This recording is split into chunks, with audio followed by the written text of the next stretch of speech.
Este é o Giro Distrital. Aqui você fica por dentro dos principais acontecimentos da esfera política de Brasília.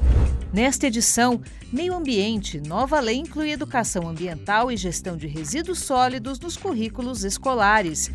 Segurança no transporte. CLDF discute proposta que quer implantar câmeras em veículos que prestam serviços por aplicativos. Homenagem. Dia do Futebol Feminino é celebrado pela primeira vez na Câmara Legislativa. Visibilidade. Mostra homenageia a negritude que existe em todos os brasileiros. Brasília, 65 anos. Exposição e roda de conversa na CLDF comemoram o aniversário da capital. E claro, também vamos destacar o que foi notícia na Câmara Legislativa durante a primeira semana de abril. A alteração do nome da estação de metrô da 108 Sul para a Estação Enfermeira Ana Nery foi debatida em audiência pública realizada no dia 14 por iniciativa da deputada Deise Amarilho. A mudança na estação não vai acontecer por causa de restrições jurídicas e financeiras, mas ficou definido que o local vai receber uma ambientação visual em homenagem à patrona da enfermagem no Brasil. Eu sugeri a deputada que nós usássemos aquela estação 108 para ser um polo de homenagem à enfermeira Ana Nery.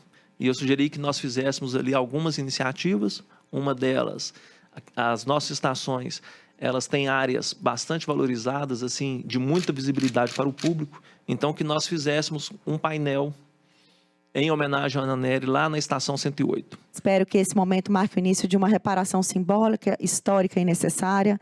Ana Nery não foi apenas uma mulher frente ao seu tempo, ela foi também uma pioneira, símbolo de coragem, empatia e dedicação.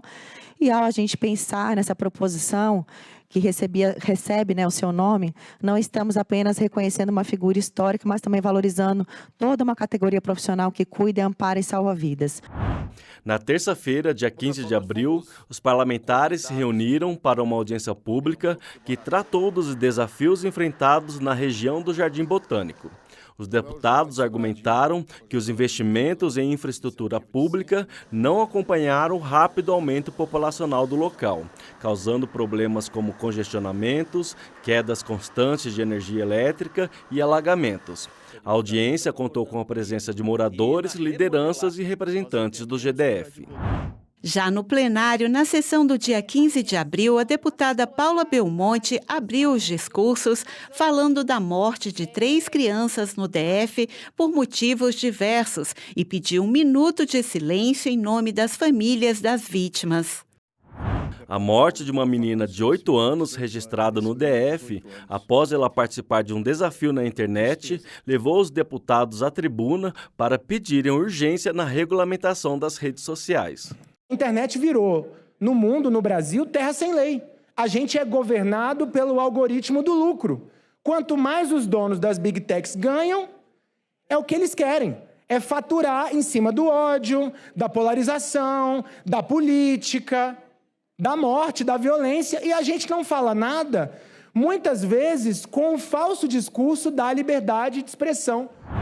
O deputado Max Maciel lamentou a morte de uma criança de 3 anos após um tiroteio durante uma festa em Ceilândia no domingo, dia 13 de abril. O autor dos disparos foi uma adolescente de 15 anos. Muita gente acha que a arma é uma coisa difícil e talvez, eu já disse aqui nessa tribuna várias vezes, infelizmente a arma é mais fácil do que o ingresso de cinema para alguma parte da parcela. Muita gente acha que não, mas é real.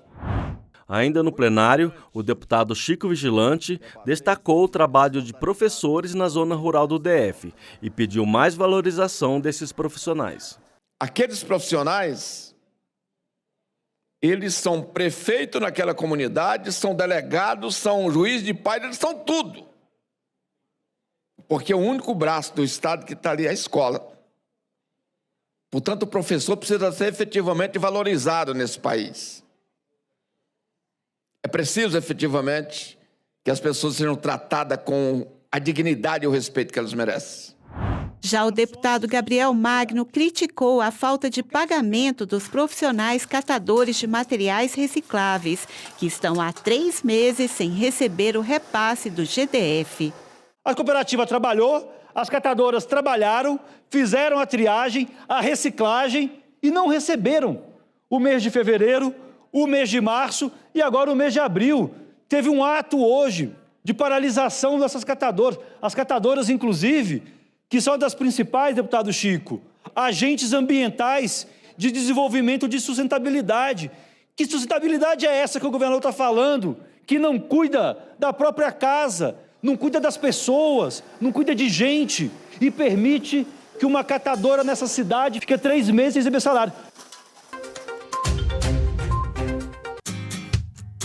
Na escola Agro-Urbano IP, localizada no Riacho Fundo 2, todo mundo sabe descartar corretamente o seu resíduo. A caixa de suco vai para o lixo reciclável. A casca de banana e o resto de macarrão da merenda vão para o lixo de orgânicos.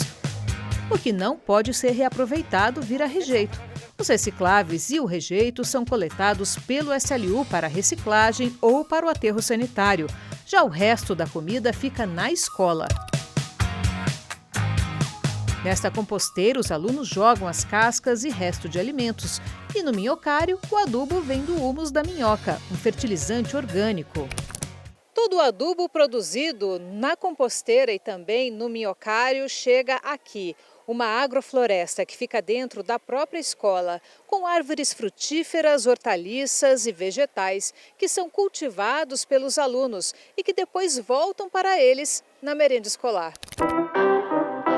Tudo por aqui inspira sustentabilidade. Este professor de ciências coordena os projetos. Ele conta que, com o apoio do Serviço de Limpeza Urbana, a escola realizou uma gravimetria, que é uma análise do lixo produzido, e identificou que a maior parte do que iria para o aterro poderia ser reaproveitada.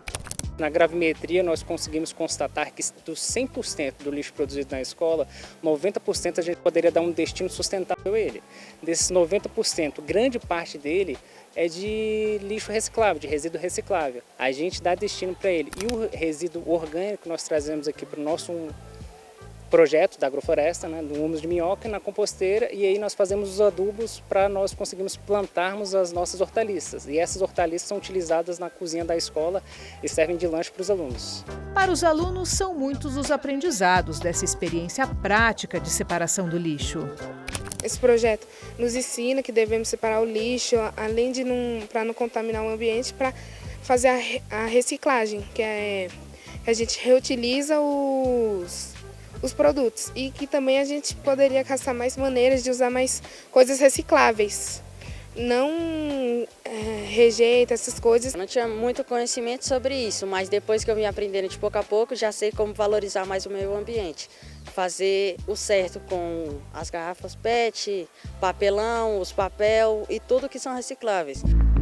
A Câmara Legislativa aprovou uma lei que incentiva esse tipo de experiência. A norma cria diretrizes para a inclusão do tema transversal Educação Ambiental e Gestão de Resíduos Sólidos no currículo das unidades de educação básica do Distrito Federal. Sancionada pelo GDF no final de 2024, a lei define como alguns dos seus objetivos promover mudanças de comportamento para incentivar atitudes de preservação ambiental no espaço escolar, doméstico e outros lugares de convívio, além de promover a cultura de preservação ambiental. O autor da lei, o deputado Fábio Félix, contou sobre o surgimento da iniciativa. Para a gente é uma conquista, foi um projeto de lei construído com as crianças da Escola da Árvore do Distrito Federal. Elas visitaram o rio, viram a poluição e acabaram refletindo junto com os professores sobre a importância da educação na escola relacionada a esse tema, tanto o tratamento dos recicláveis como dos resíduos sólidos. E a gente sabe que muitas vezes essa discussão não é feita no ambiente escolar. Então é preciso que esse tema seja discutido na escola, não só nas aulas temáticas, mas que haja também projetos mais multidisciplinares no ambiente escolar para debater o tema. A escola tem o objetivo de tornar-se lixo zero e, com isso, dá o exemplo de como aliar sustentabilidade no ambiente educacional. Não é fácil, não é tão simples. A cada ano há uma rotatividade de professores e a gente tem que trabalhar muito e conscientizar, não só os nossos professores, mas principalmente os nossos estudantes. Então, está sempre falando, sempre batendo na tecla da questão da sustentabilidade, do meio ambiente, da preservação. E o lixo torna-se assim, primordial dentro de uma escola. Então, a gente tem esse trabalho, essa parceria, desde os nossos servidores da cantina, da limpeza, onde todos falam a mesma língua. Mais do que reduzir os resíduos, esta escola planta um futuro mais consciente, dentro e fora da sala de aula. Lá em casa a gente tem a separação de 2 lixeiras, do lixo seco e do lixo de comida que fica na cozinha. É gratificante quando nós vemos ali o brilho no olhar dos alunos e veem que essa forma de produção de alimentos ela consegue se concretizar. E mais impressionante ainda, principalmente na reunião de pais, que os pais vêm na agrofloresta, vêm elogiar os professores, a equipe docente em relação a esse aprendizado e eles realmente levam para casa.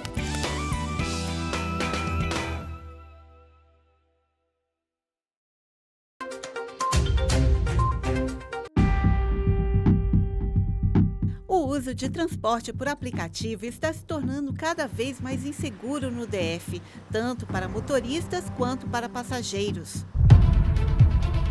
Nos primeiros meses deste ano, 2 casos chocaram os brasilienses. Em janeiro, uma jovem de 19 anos foi violentada por um motorista de aplicativo após solicitar uma corrida.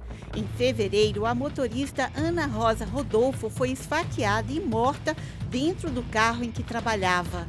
Os recentes episódios de violência trouxeram à tona na Câmara Legislativa o debate sobre a insegurança nesse tipo de transporte. O deputado pastor Daniel de Castro apresentou o projeto de lei que determina a instalação de câmeras de videomonitoramento em carros que prestam esse serviço no DF. O descumprimento da norma poderá resultar em advertência, multa de R$ 5.000 na segunda ocorrência da infração e até mesmo a suspensão das atividades em casos de reincidência. Quantas vezes a gente, como pai, põe uma filha da gente, um filho da gente para ir numa corrida, para ir para um determinado lugar e muitas vezes como é que o coração da gente fica apertado, ligando até chegar no destino, ligou para a gente, está tudo bem, porque nesse trajeto você fica preocupado, tudo pode acontecer hoje. Quem vai monitorar é o governo do Distrito Federal, não tem a menor dúvida, mas a implantação dele vai ficar por conta das empresas de aplicativo, Uber, 99 e por aí vai, os táxis e tudo mais. Mas a finalidade dele é justamente proteger a pessoa que está lá. No certo, vai proteger tanto o condutor como o passageiro também. Então, é mais uma forma, num primeiro momento, de pensar em proteger a mulher. Só que é uma lei que, assim que ela for aprovada, ela vira uma proteção para toda a comunidade, para todo passageiro que tiver, seja homem, seja mulher, seja casal, seja uma criança, seja um adolescente. De acordo com a Secretaria de Segurança Pública, 7,3% dos casos de importunação sexual contra mulheres no DF ocorrem em meios de transporte, como ônibus, veículos de aplicativo, metrô e táxis. Somente nos 2 primeiros meses deste ano, o DF registrou 144 ocorrências desse tipo de crime. A arquivista Mariana quase todos os dias utiliza o transporte por aplicativo para se locomover. No entanto, ela confessa que não se sente totalmente segura durante os trajetos. Sempre uma insegurança, porque a gente nunca sabe quem é o motorista, que horas a gente vai voltar. Então, tem dias que eu volto tarde da noite, ou até mesmo 4, 5 da manhã, enfim. E a gente nunca sabe quem é. E dá essa sensação de insegurança mesmo, por conta que a gente escuta vários casos. Vários relatos que gente sendo apagada dentro de Uber, até mesmo por falta de uma câmera. Eu acho que essa situação traz um certo desconforto. Eu acho que se tivesse uma câmera e tivesse esse monitoramento, a gente pedir as imagens pós-viagem, eu acho que com certeza ia ser muito mais seguro. A exigência de câmeras em carros de aplicativo já foi adotada em estados como Mato Grosso e um projeto similar tramita no Senado. De acordo com este especialista, o uso do vídeo pode ajudar a inibir os crimes. É um elemento que vai inibir o comportamento inadequado. De fato, é um instrumento que nós todos utilizamos, né, na nossa residência, no lugar onde trabalhamos. Ao subir num elevador, né, sorria, você está sendo filmado, então a pessoa já tem outro comportamento, entende que ela está sendo observada. No entanto, o professor alerta que essa medida precisa ser acompanhada de outras ações de fiscalização, especialmente em relação às plataformas, que não podem ser isentadas da responsabilidade pela segurança de motoristas e passageiros. De até que ponto é responsabilidade da plataforma em relação às coisas que acontecem, por exemplo. Né? Um desvio de rota, claro, é um motorista que está operando livremente, mas a plataforma está brindando o serviço. a plataforma que faz a conexão.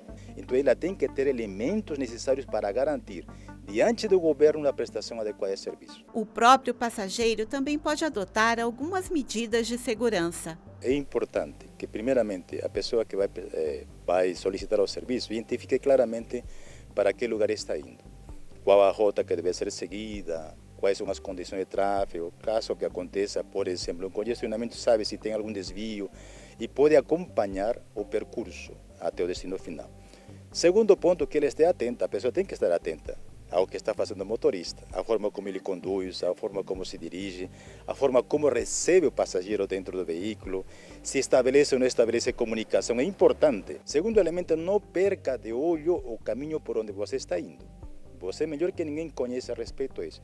No menor sintoma de ter uma mudança, já deu alerta. Pegue o celular e faça uma ligação.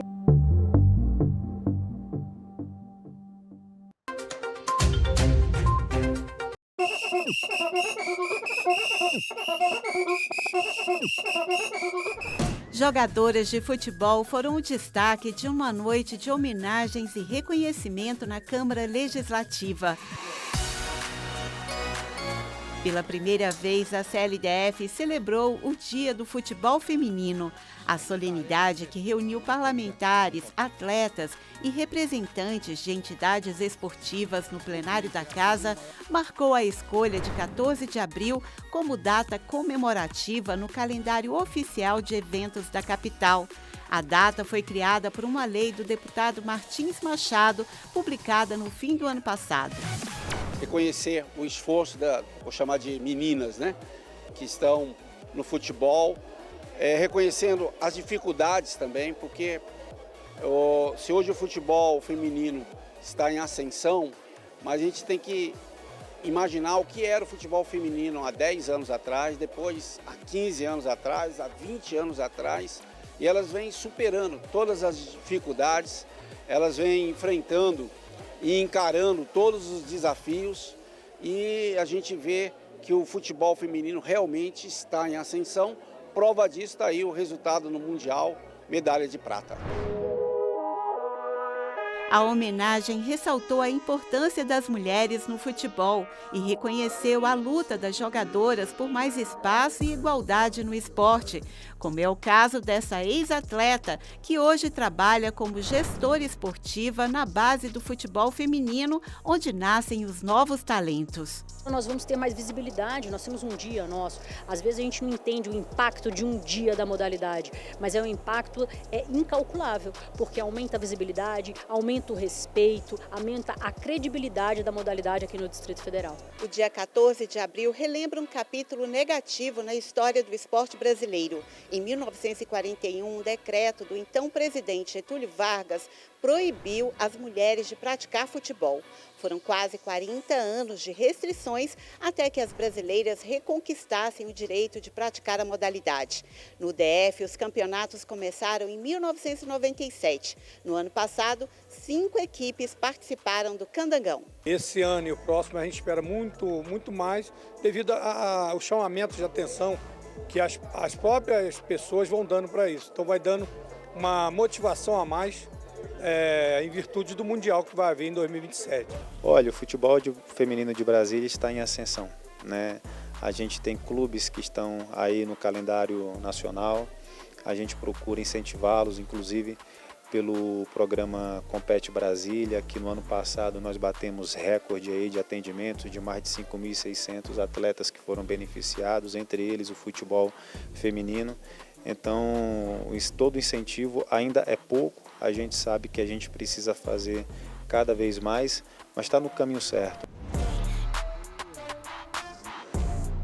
O que nós precisamos é valorizar essas meninas que fazem total diferença na nossa cidade, levam Brasília para o Brasil, de vez aquele eixo Rio e São Paulo, e nós precisamos cada vez mais valorizar essa mulher que tem no futebol. A homenagem é para lembrar que o futebol também é delas e com todo o reconhecimento que elas merecem. Suzana, jogadora do Minas, comemorou do jeito que sabe, mostrando talento com a bola nos pés. uma data especial para a gente, né? Uma data onde está ali mostrando que nós somos capazes e que teve ali um empurrãozinho e que cada vez mais a gente estamos crescendo nesse ambiente. Ao meu futuro, eu espero um dia poder chegar na seleção brasileira, que eu acho que é o que nós todos almejamos, né? Crescer cada vez mais. Eu já tive a oportunidade de jogar fora, já joguei na Hungria, voltei. E o que eu mais sonho na minha vida, na minha carreira, é um dia vestir a amarelinha, né?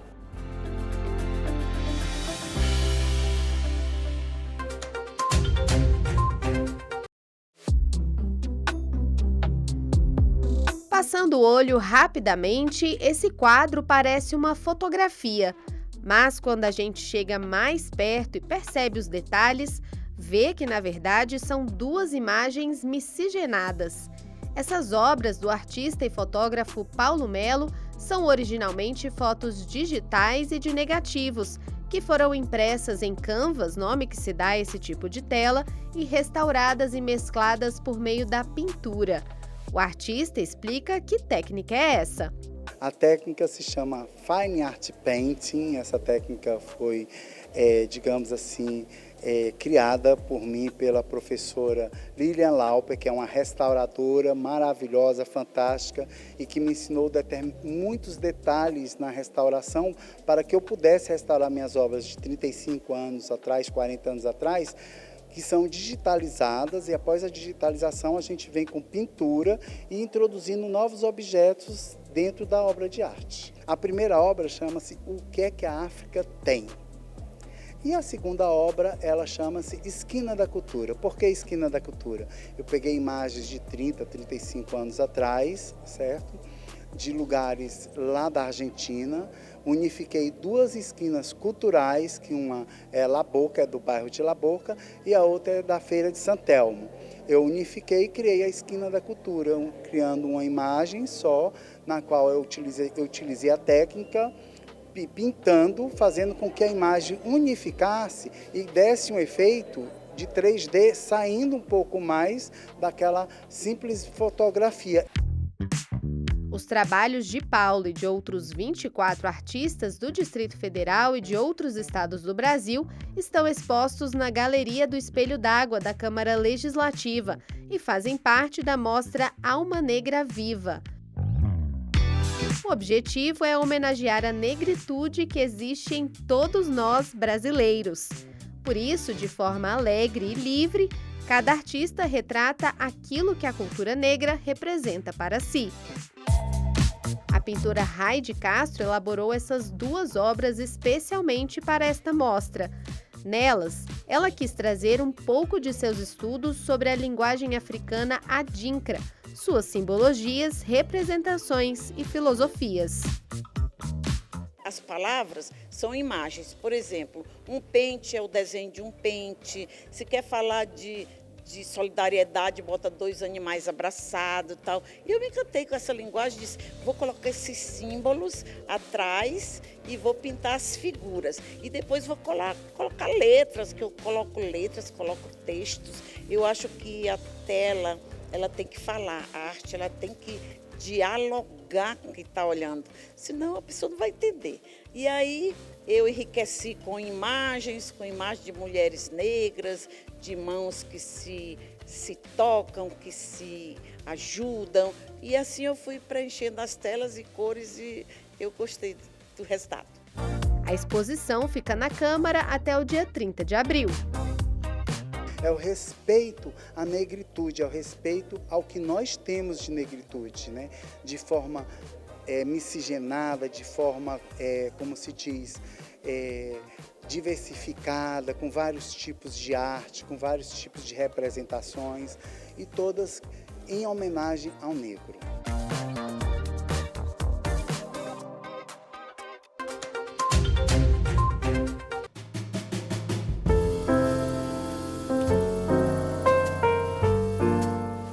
Brasília completa 65 anos em 2025 e para celebrar essa história, a Câmara Legislativa do Distrito Federal abriu espaço para uma verdadeira viagem no tempo. A exposição Explore Brasília 65 anos, de um ideal à nova capital do Brasil e a roda de conversa realizada no último dia 11 destacaram não apenas o sonho de construir a capital, mas o papel fundamental do design, da arte e da arquitetura na identidade da cidade. Os eventos contam com o apoio do deputado Chico Vigilante.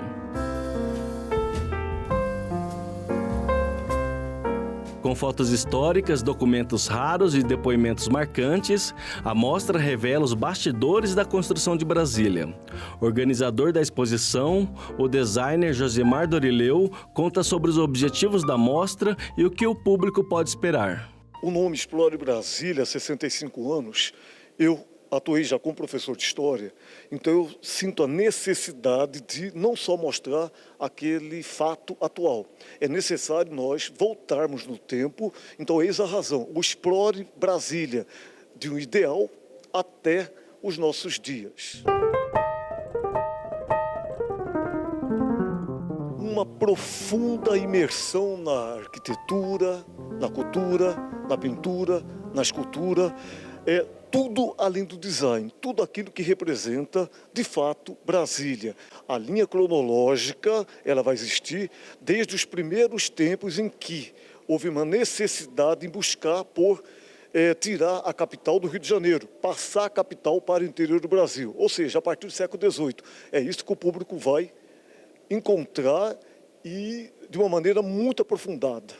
Além da exposição, a programação trouxe especialistas para uma roda de conversa sobre o papel do design, da arquitetura e da arte na criação e no desenvolvimento da cidade, além da importância desses pilares para o futuro. Brasília foi a primeira cidade 100% planejada do zero, para ser construída dessa forma, nos conceitos modernistas. Então, Lúcio Costa foi um gênio na criação. Então, a gente visualiza que Brasília realmente ela é um ícone na história da humanidade. Para este escultor, Brasília é fonte inesgotável de inspiração. Porque Brasília é cartesiana, porque Brasília é geométrica, porque Brasília tem essa composição estética que sempre me inspirou. A construção do meu trabalho, a estética do meu trabalho, ela está totalmente vinculada a Brasília. Não é à toa que eu me inspiro em Atos Bucão, Oscar Niemeyer e muitos outros grandes nomes que o país nos oferece. A exposição fica aberta ao público até o dia 25 de abril. A entrada é gratuita, uma oportunidade para conhecer as histórias e a estética que transformaram Brasília em um marco da arquitetura modernista e da cultura do Brasil e do mundo.